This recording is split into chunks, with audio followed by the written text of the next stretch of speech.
What's up, my friend? We are living in a time where all the harsh things going on around chaos and madness, it's very hard for humans to be the best versions of themselves because of the tough surroundings.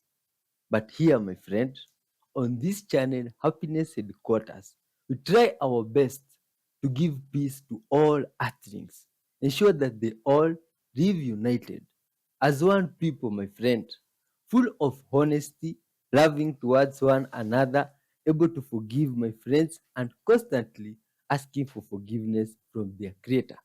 Welcome, my friend, to the oasis of good vibes. And today, I'll be your host, Y311H. You are a lovely and an incredible child of God. Good vibes soul. I'll share with you something here for your soul before we start what we are about to do, which is reacting to videos. Mind blowing videos. You shall see some. Just hold on. So, I have some things with me here also and some bunny friends. This one's my friends. They are bananas, sweet bananas. You can see like this one. Hmm.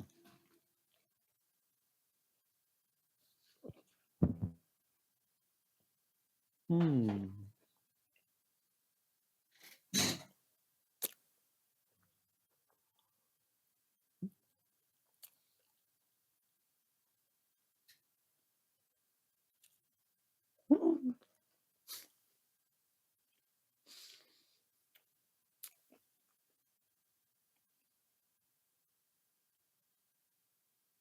Eh.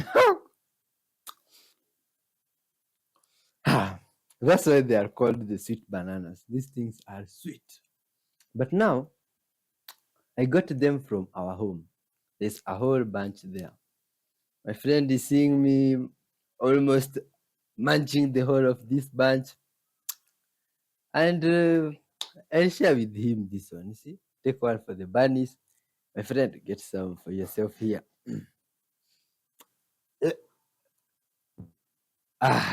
Good vibes, child of God. I'll also share with you something. But now this one is food for the soul. Hebrews 12:11. No discipline seems pleasant at the time, but painful. Later on, however, it produces a harvest of righteousness and peace for those who have been trained by it. Therefore, strengthen your feet, arms, and weak knees. Make level paths for your feet, so that the lame may not be disabled, but rather healed. Let's ask for guidance, my friend, from our Creator before we dive in. Dear Lord Father, our loving and merciful Lord, we come before you in the name of your Son, Jesus Christ. Thank you for the day, Father. Dear Lord, as we be reacting to today's videos, we ask for your guidance, Father. Together with your beautiful child, dear Lord, may you bless them, Father, from wherever they are watching. May your goodness reach them, Father. May your love, dear Lord, overflow in their cup. And before we reach the end, Father, transform their minds and their hearts, Father. In your holy name, Jesus Christ, we pray, trusting and believing. Amen. Let's dive in good vibes, sus.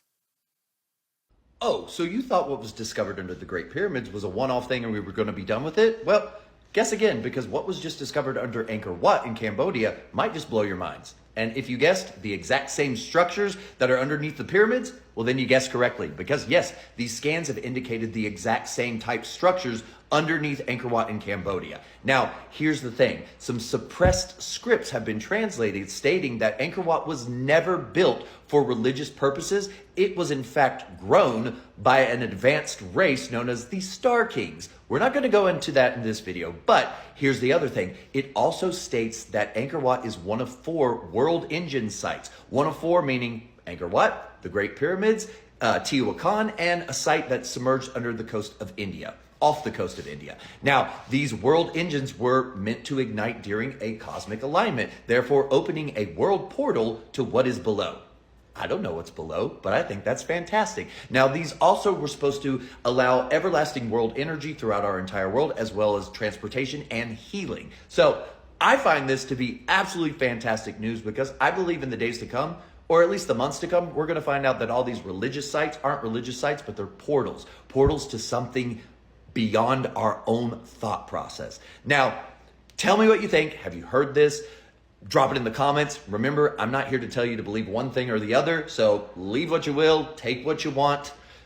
It's up to you. And anything we talk about is for entertainment, education, and learning purposes only. But I want to know what you think, because I think a lot of you skepticals are going to be believers soon. American names that are also Russian names, but Americans have no idea about it. So a lot of American names, they're short names from long Russian names. Because Russian people have long name and a short name. And short name is for friends and family, and long name for official documents, school, work, and etc. For example, name Mila. In America, a lot of girls are named Mila, but it is a short name for a long name Ludmila, which means kind to people. Next name is Alex. In Russia, it is short name of Alexander or Alexei. Alexander is coming from Alexander the Great.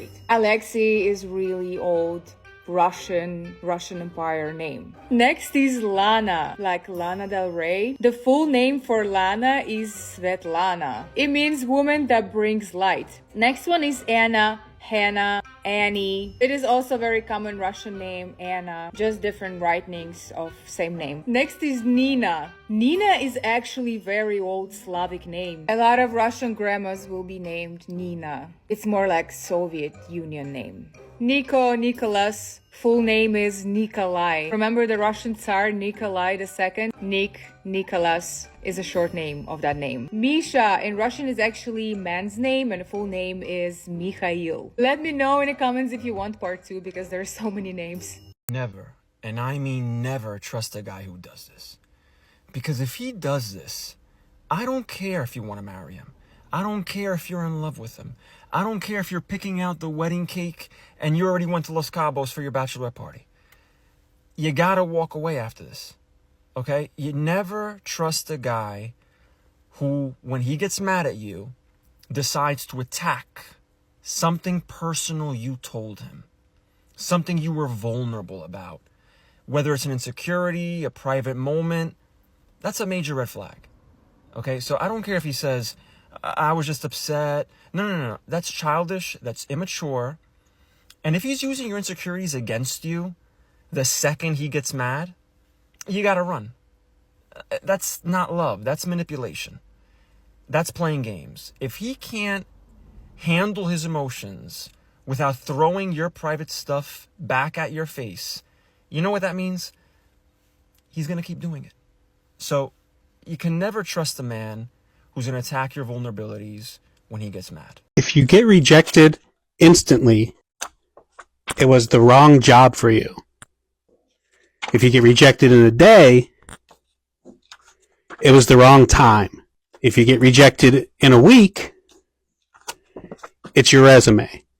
And if you get rejected in a year, the company got audited. If the watermelon is round, it is sweet. If it is long, it is watery. If it has yellow spots, it is sweet. If it has a white spot, it is tasteless. If the lines are close to each other, it is sweet. If they're far to each other, it is tasteless. I can't stop thinking about today the Mandela effect. Like, I know the basic ones. I know about the Berenstain Bears and the Monopoly Man and how he never had a monocle and how Curious George never had a tail. I know that Sinbad was never in the movie Shazam, even though we all collectively remember it. But how are there new Mandela effects popping up? Like, you know the movie Home Alone? You've seen it, right? Of course you have. Everybody has seen the first one. You know the part where Macaulay Culkin is running from the Wet Bandits, Joe Pesci and the other guy? I don't know the actor's name, but his name is Merv in the movie. You know the part where Macaulay Culkin's running from him and he hides in the nativity scene outside the church and the Wet Bandits drive by and they slow down passing the church and they look at the church and Merv says to Joe Pesci, do you want to go in there? And Joe Pesci says, no, that place gives me the creeps.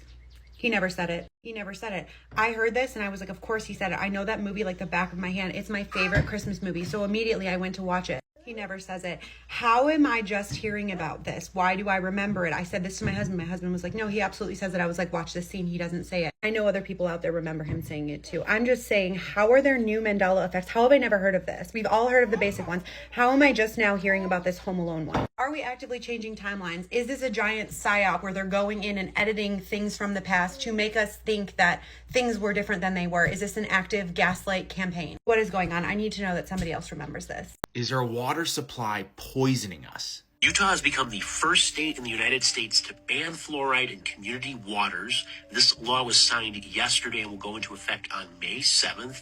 And this is actually very concerning. Is it concerning? Because most industrialized nations do not fluoridate their water supply, and nobody's freaking out there, so what's going on? Well, as always, if you follow the money, you usually find the truth. First, a little bit of quick background. Water fluoridation was introduced in the United States back in 1945 in the city of Grand Rapids with the claim that it helped prevent tooth decay. But if we take a look at data released by the WHO, tooth decay rates are virtually the same across every single country. It's all getting better regardless of whether they fluoridate their water or not.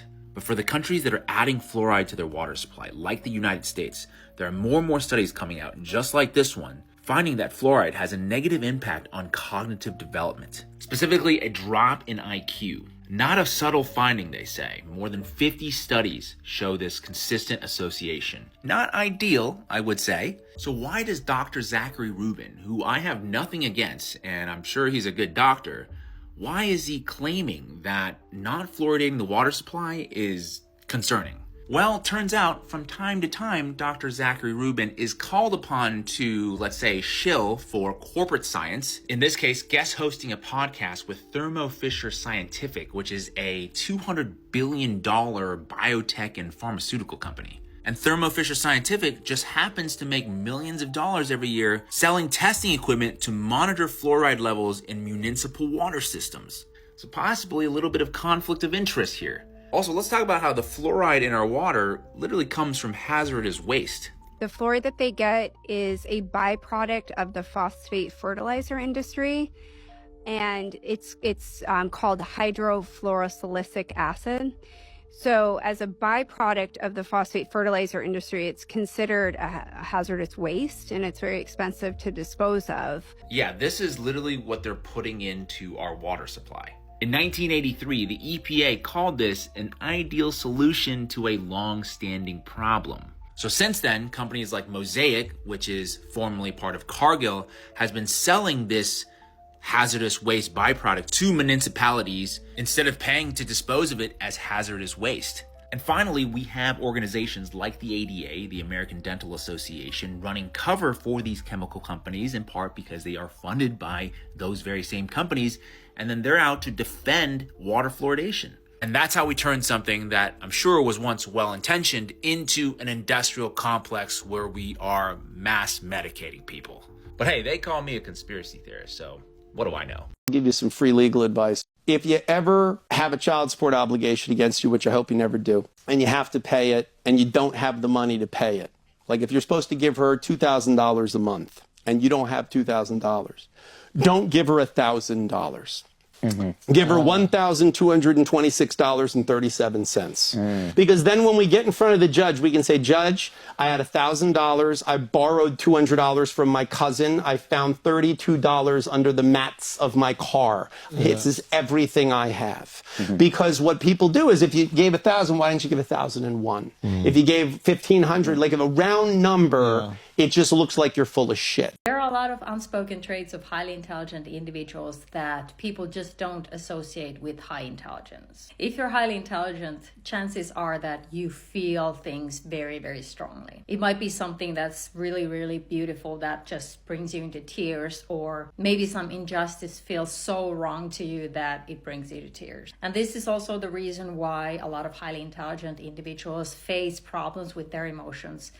They have always had those strong, deep emotions, and those emotions might have been so strong when they were children that the adults around them just could not handle them. Highly intelligent individuals also ask existential questions, and this starts when they are very, very young. And this can also create the sense of being different from others, especially when you are a teenager. You start to realize that other people might be a little bit less interested in philosophical or existential questions as you are. A lot of highly intelligent individuals are multipotential. So they're interested in many different things and they want to try out many different careers. They might also think that what is wrong with me for not being able to choose one career path and stick to it. Something that a lot of highly intelligent individuals face is loneliness, even when they have friends around or people around. They really want to connect deeply to other people, but sometimes, even though it may seem like they are connecting deeply with other people,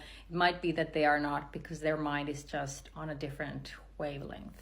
They also need a lot of meaning for everything, basically everything that they do. So engaging in small talk can be a little bit tedious, or doing a lot of meaningless work that just doesn't feel like it's going anywhere. There's a lot of struggle with that, especially when you know you could be using that time more productively, or you could be doing something more innovating with that time. None of these traits are flaws, but they are something that highly intelligent individuals need to understand that they need to work with. And I feel like the first thing to understand about these traits is that you can work with them and they are not flaws. So you don't have to beat yourself up about something for not choosing one career path, for example. All right, just a disclaimer, this might be offensive to some people. No, it will be offensive. It might be painful to hear. Somebody might even think it's a little funny, but to me, it's not really funny. It pains me to say these things. And this is for the young girls today, because I hear some of the most ignorant things. And this is what I see for your future. So for the future of so many of our young women, right? The nice guy is boring. He's boring. Because nobody wants to unalive him. He's not walking around with an illegal firearm. He's out here looking for the ops. He's trying to establish himself in his career and move up in his job. When you cry, he wants to fix it. He tries to make it better. He wants to give you whatever will make you better. So he's soft. He's a simp. But the guy you want is the type of guy who, if he cheats on you and then you try to get your lick back, he's going to whoop your ass like you stole his re-up money. He walks around with an illegal firearm, who says he's on demon time, and he has an entire neighborhood actively searching for him so they got to unalive him. This is your future baby daddy. The one who, when you are 45 years old, you're still going to be crying about saying was the love of your life with a big-ass R.I.P. tattoo on your bosom. The one who beat you, cheated on you, dragged you out of the club when you were drunk and inappropriate. The one you broke up with, who then came and shot up your house, even though his child and you and your mama were all in there. And the one you got back with for your third child, because the first kid is his too, but the second one wasn't because you were on a break. This is the exciting life that y'all out here looking for. Because the guy who doesn't have ops is boring. The guy who tries to make things work even when you gaslight him, he's weird and he's soft. Because he told you not to go to the club with your ass hanging out your skirt. He's soft. The guy who's boring, who has family barbecues and reunions, and his parents are still married, or at least they can be in the same room together, they get along, and they're concerned with their lineage, with the future of their children, their grandchildren, great children. His nephew's birthday party was too boring for you. His little sister's piano recitals aren't your speed. It's just all too boring, right? This is the boring guy that you cheated on and keep getting back at your baby dad with. Because you wanted to be able to play the victim. Because the story about the narcissist trap ninja allowed you to do that. It was believable. But with the nice guy, believe me, you are the villain. And this is the music and the movies and the reality shows that are promoted to our community. And yes, like I said, some of it might sound funny, but it's extremely sad. And this is the result of generational deterioration of community, family, pride, loyalty, and education.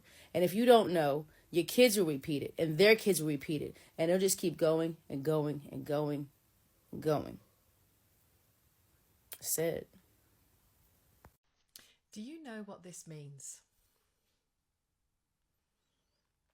We call it the steeple pointing, and oftentimes when it's done like this, particularly in a negotiation or a sales setting, it can mean I don't agree and I feel confident and superior in some way.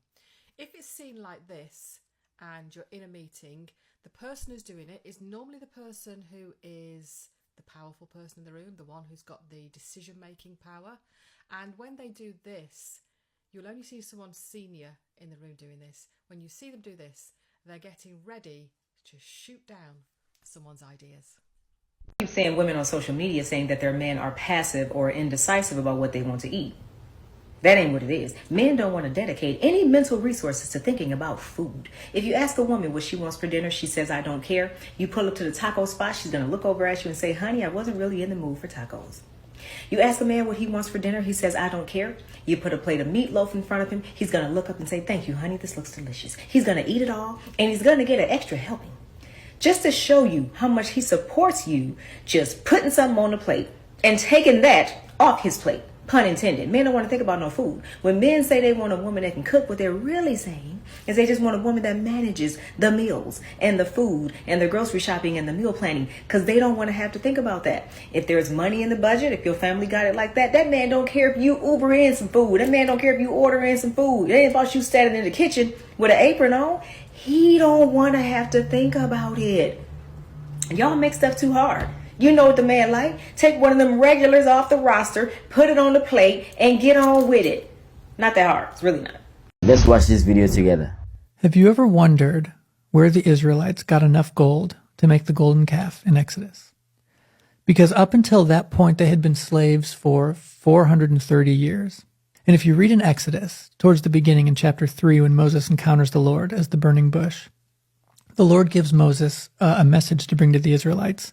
And in that message, there's instructions for the Israelite women to go to their neighbors and to ask them for gold and silver jewelry and for clothing. And the Lord says, I'll give you favor in their sight, and I won't send you out empty-handed. And so you keep reading in Exodus, and then you get to chapter 12, and we see the same thing again. It says that the Israelites did what Moses commanded them to. And so the Israelites leave Egypt wealthy. And the Lord intended for that wealth to be a blessing. And what happens is, because they were unaware of just how good God is and just how much he loves them, they elevated the goodness of the gift above the goodness of the gift giver. And they took what was meant to be a blessing and they made an idol out of it and they worshiped it. Explain it to me like I'm 6. For the rest of your life, God is going to give you good things, and they will be intended as a blessing. But we need to remember that the goodness of the things that God will give us will never exceed the goodness of God himself. It's crazy how oddly similar this show Severance is to the prison planet theory. Now, if you've never heard of the prison planet theory, this is your chance to swipe, because when I first started researching it a few years back, it kept me up at night. Like, I did not sleep those first couple of days because it kind of freaked me out. But basically, the fundamentals of the prison planet are this.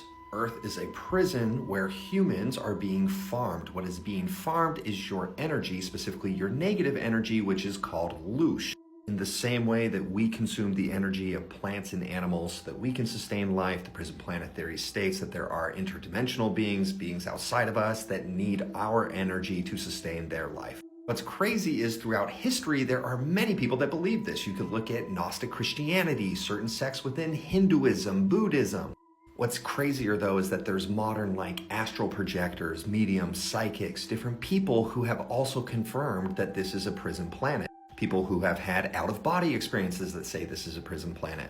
There was a book that I read that came from the Roswell incident where basically it was this suppressed information. There were aliens that were captured. They would speak to people telepathically, and some of the things they told them was how this planet is a prison planet, that reincarnation is a trap to keep you to come back so that it can farm your loosh. The whole premise is essentially that existence is programmed to suck, because that negative energy creates loosh, and that's what they are here to farm. That's why everything seems like it's programmed to suck for most of us. So what does it have to do with severance? Well, first and foremost, you can look at the elevator. When he descends down, his brain is severed and he turns into his innie mind, where he loses all memories of the Audi. This is reincarnation. This is descending down into this realm. So in the show, they're all working for Lumen Industries, which represents these kind of like controlling factions of the prison planet. One name that people have said in the past, I believe it's the Gnostics, they call it the Archons, these aliens that are kind of like monitoring the prison. So Lumen Industries is this omnipresent controlling force, and it's really interesting because how they position them in this show is this like cult-like place. They treat their rules as like scripture. They hold their founder as this holy figure. Like it's super, super culty. Like they position the founder like God. If you've watched it, you know what I'm talking about. But the Prison Planet also talks about how we're given false gods to worship to keep us distracted and to trick us into reincarnating again. They have a break room where if they break some rules, they have to sit down and they have to repeat things to kind of like recondition them. This is like the soul review and karmic punishment after you die, where you learn you need to come back and you're told you need to come back, so you come back. Their work is called the numbers game. It's a complete illusion. They have this illusion of purpose, which is a huge principle in the Prison Planet theory. And PD's reintegration, well, that's just spiritual awakening, reconnecting with the higher self. It's kind of crazy to see the parallels. What do you think? Why women's body count matters biologically. I'm a neuroscientist. Let me explain. Studies show that women absorb and retain the DNA of every man they've been with via sperm.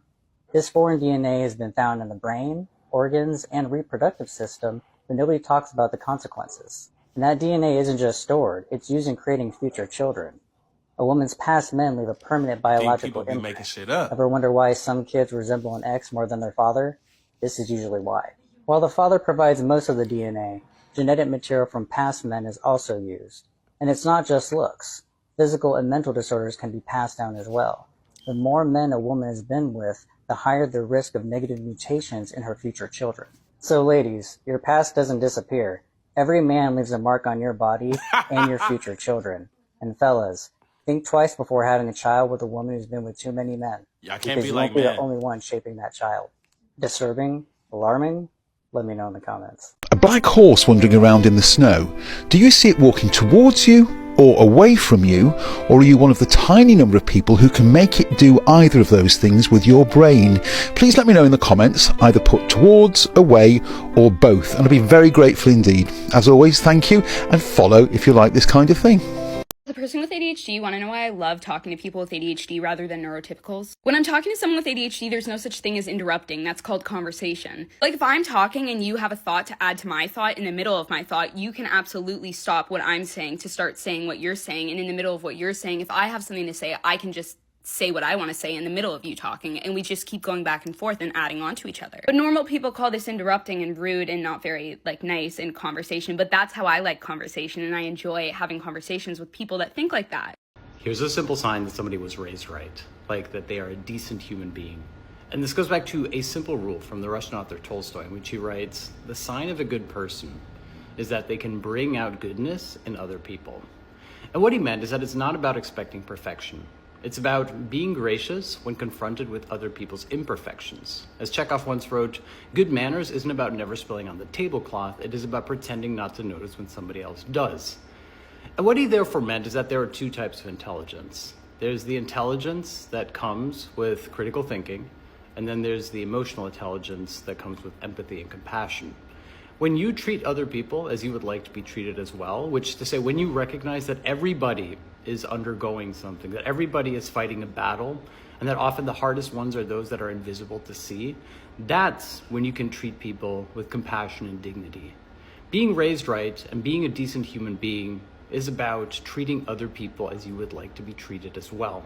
For more quotes, see my Substack. No human has ever done this until now, but SpaceX just launched 4 humans who are currently in outer space flying over the poles of Earth. Orbiting the poles of Earth is possible, but historically it's been used for reconnaissance and mapping the planet. And that's because communication is a lot harder at the poles. This is a map of the International Space Station orbit path, and it stops there and there because this is the area with good, reliable communications. There are, however, Starlink satellites around the South and North Pole, so they will be using those. And I don't know, but I would love to learn if there are any expected communication blackout windows. Because to me, being in space and unable to communicate back to Earth is terrifying. And we're already getting these incredible views of the polar regions of Earth, and they're going to be there 3 to 5 days. And while they're there, they're going to conduct over 20 science experiments, including growing mushrooms in space. And this is a private mission, which means even though all of these people trained to conduct these experiments, none of them are professional astronauts. And I wish I could show you, but I cannot find a map of their flight path. It's clearly going over some of Earth's most beautiful regions.